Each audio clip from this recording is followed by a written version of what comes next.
He thought closing his eyes would keep him hidden, just a harmless act, pretending to be asleep in his own mansion. But what he saw that night shattered the walls of wealth, power, and privilege. A child born into struggle unknowingly carried the weight of a history that money could never erase. And in one quiet, unguarded moment, truth rose to the surface raw, painful, undeniable. What happened in that room was more than a test, it was a mirror to society itself. The question is, are we ready to face what it revealed?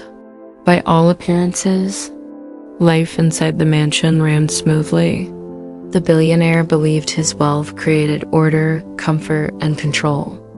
The staff moved quietly through the halls, polishing silver, straightening portraits, and making sure not a sound disturbed their employer's peace. Among them was a maid who carried herself with quiet dignity, balancing endless chores with the love she poured into her young child. For her, this job wasn't just about cleaning floors, it was survival. A chance to provide her kid with opportunities she had never known. To the billionaire, they were just background figures' faces that blended into the rhythm of his wealthy world. But to the child, those long corridors and grand staircases weren't just hallways. They were reminders of a world divided. She noticed things, glances, tones, unspoken rules that her mother tried to shield her from. And though she was young, she understood more than anyone realized. That evening seemed no different than the rest. Dinner had been served, the lights dimmed, and silence draped itself over the estate. Yet behind the calm, a test was quietly unfolding. The billionaire, restless and curious, decided to pretend to sleep. What he would witness in those shadowed hours was something that no amount of money could prepare him for, and it would forever challenge the way he saw those he thought he knew. The room was quiet, the kind of quiet that made every breath feel louder than it should. The billionaire lay on the couch, eyes half shut, steadying his breath as if sleep had taken him. But beneath those heavy lids, his mind was sharp, waiting, watching. Across the hall, the maid whispered to her child, reminding her to be careful, to stay close, to remember the unspoken rules of a house that was not truly theirs.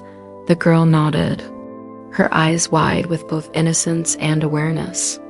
She had seen the way her mother was treated, smiles that masked judgment, orders spoken with polite sharpness, the constant reminder that no matter how hard her mother worked, she would never belong here. The billionaire thought he knew this family, thought he understood their place in his world. To him, they were fortunate, lucky even to serve in such luxury. But tonight, his experiment would prove otherwise. The girl tiptoed into the grand living room. Her mother had gone upstairs for chores, leaving her to quietly gather the dishes. Left behind, her small hands worked carefully, placing each plate into a tray almost too heavy for her arms. But when she reached for a glass near the sleeping figure, something in her expression shifted. She paused. Her eyes scanned the room, not in fear of dropping the glass, but in fear of being watched. And then the billionaire saw it. The hesitation, the weight in her gaze. She looked at him, not as a sleeping man, not as her mother's employer, but as someone who represented something larger.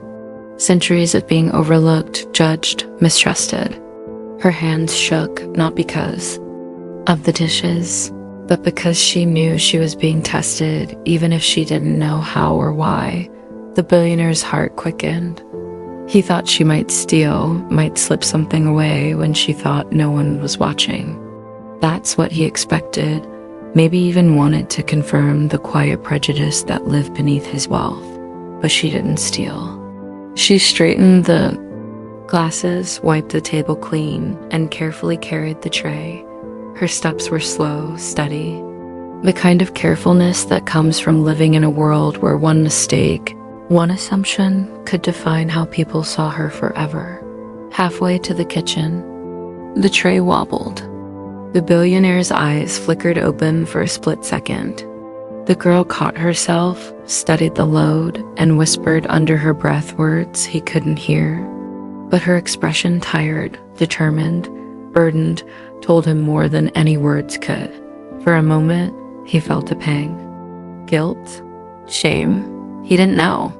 But before he could think deeper, another sound echoed through the hall footsteps.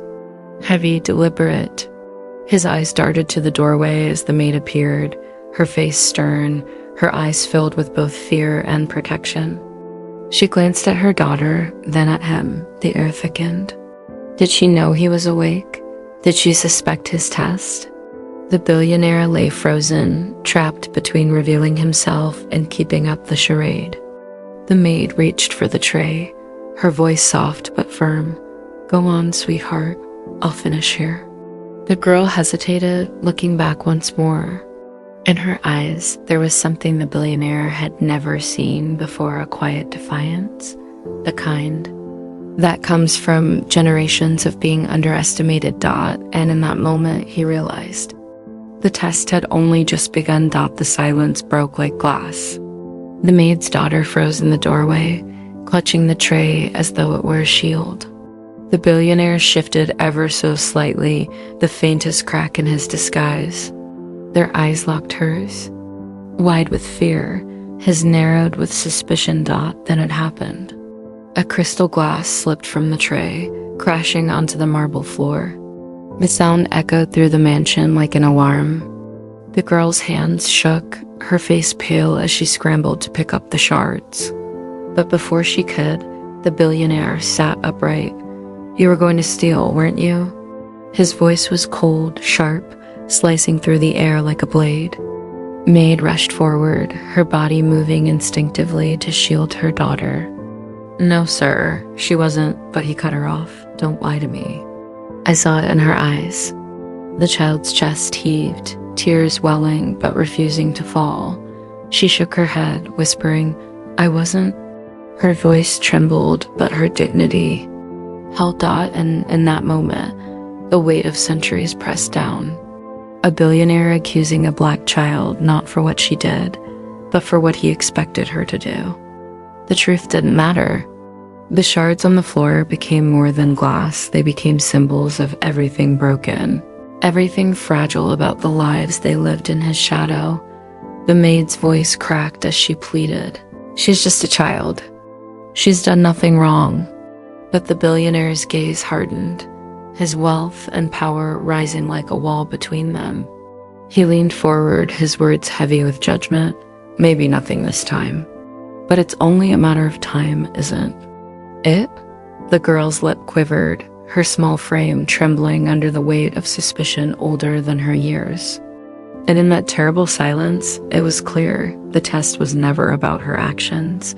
It was about his prejudice. And now, the question hung heavy in the air. Would he finally see the truth, or bury it under the comfort of his power? The glass lay, scattered across the floor, but the real fracture could not be swept away. The maid held her daughter close, her voice steady despite the tremor in her chest. She did not argue further. She had lived long enough to know that in this house, truth was not always enough to win.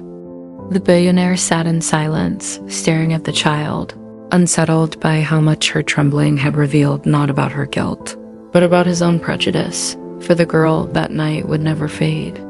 She hadn't stolen, hadn't betrayed her mother's trust, yet she had been accused, judged, and branded guilty in the eyes of power without lifting a finger.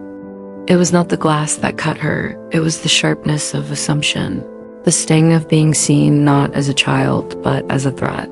The billionaire would return to his routines, wealth insulating him from the consequences of that moment, but deep inside, the image of the girl's tearful eyes lingered. For the first time, he questioned not her integrity, but his own. And perhaps that was the only truth his so-called test had ever revealed, because the story isn't just about one child in one mansion. It is about every glance filled with suspicion, every accusation born not of truth, but of bias. It is about the weight carried by those who are judged before they are known, And so the question remains, how many more children will grow up learning that innocence is never enough? How many more families will have to prove their worth again and again, only to be doubted at every turn? The night ended, but the story hasn't. It continues in our neighborhoods, our schools, our workplaces, quiet, persistent, undeniable. The real test is not for the child. It is for us. So ask yourself, when the moment comes, will you see prejudice? Or will you see the truth?